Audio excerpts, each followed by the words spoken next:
worse than, that little tickle you feel in your throat when you just know you're about to get sick? Well, our guest today says you can actually keep that from ever happening again. It sounds kind of hard to believe. Dr. Raymond Francis joins us live now from Fort Lauderdale, Florida. Hi there, doctor.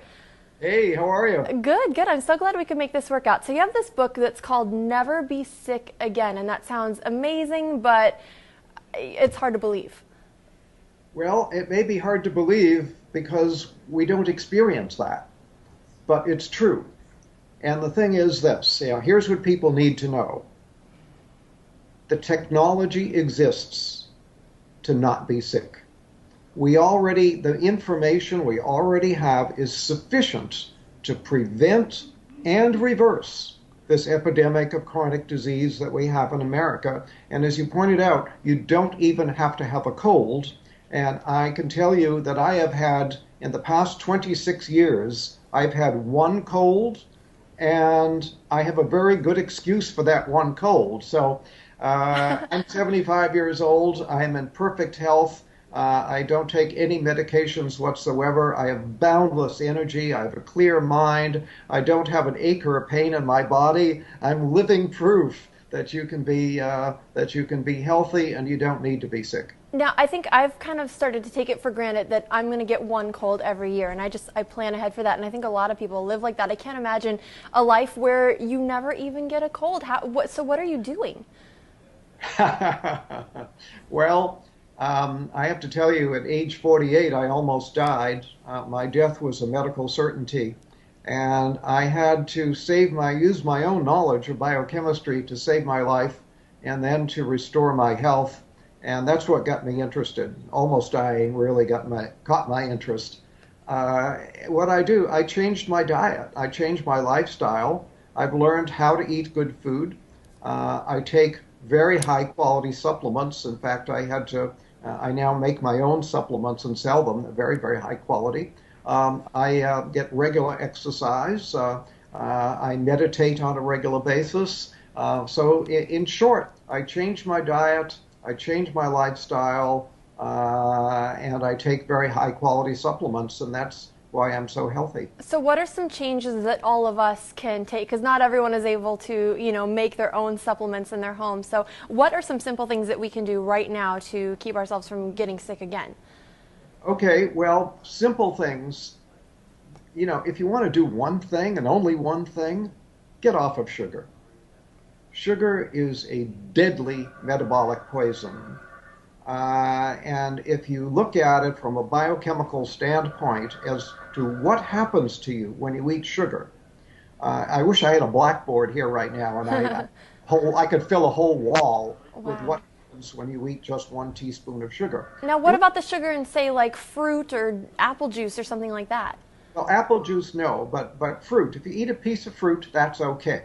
Okay. A fruit juice is not okay because you get too much bioavailable sugar and you get a sugar spike in your blood. But when you get a sugar, you can eat 1 teaspoon of sugar. Within 2 hours, your immunity will be reduced by 50%. And then people say, oh, I caught a cold. No, you didn't. You reduce your immunity and you then made yourself susceptible to an infection. So that's why I don't get colds. I don't get infections because I keep my immunity strong. I don't eat sugar. All because of sugar. So that bag of jelly beans we've been passing around here in the newsroom ever since Easter, that's something that's hurting us. Bad idea. Bad idea. Yeah, you don't want to do that. Sugar, as I say, is a deadly metabolic poison. And what I mean by that is that it screws up all of your biochemistry. Just 1 or 2 teaspoons of sugar will throw your normal biochemistry into chaos for a period of 6 to 8 hours. And that's not very much sugar. It doesn't sound like a lot. Sugar. One cola drink has about 10 to 12 teaspoons. So you eat 1 to 2 teaspoons, your body is going to be in biochemical chaos for 6 to 8 hours. Now, health is when all of your biochemistry is balanced and all your chemistry is working right. When you eat sugar, you throw that balance out for 6 to 8 hours. So if you eat sugar in the morning, put some sugar in your coffee or have a breakfast cereal with a contained sugar, and then have more sugar at lunch and more sugar in the evening, guess what? Your body is going to be in biochemical chaos 24 hours a day. So And what's a good amount then to get on a daily basis? none, None. none, yeah. Uh, I'm in Sugar trouble. should be outlawed. Basically should be outlawed. We should not, and here we allow children, we don't allow children to smoke cigarettes. We don't allow children to drink alcohol, but we allow them to buy sugar and eat sugar. Sugar is far more dangerous than alcohol or cigarettes. Really? Yeah, I was going to ask you, what do parents need to do? Because you're going to have a hard time convincing your child who wants candy right now that that's not good for them. Right. I understand the problem. I'm well aware of it. But you asked the question, what can people do? That's one thing anybody can do to improve their health. Sugar causes every imaginable disease. For example, Alzheimer's. Sugar is the leading cause of Alzheimer's. Sugar is a major cause of cancer, a major cause of heart disease, a major cause of diabetes. This is, it's a major cause of colds and flu. Sugar is a deadly metabolic poison. Get off of it.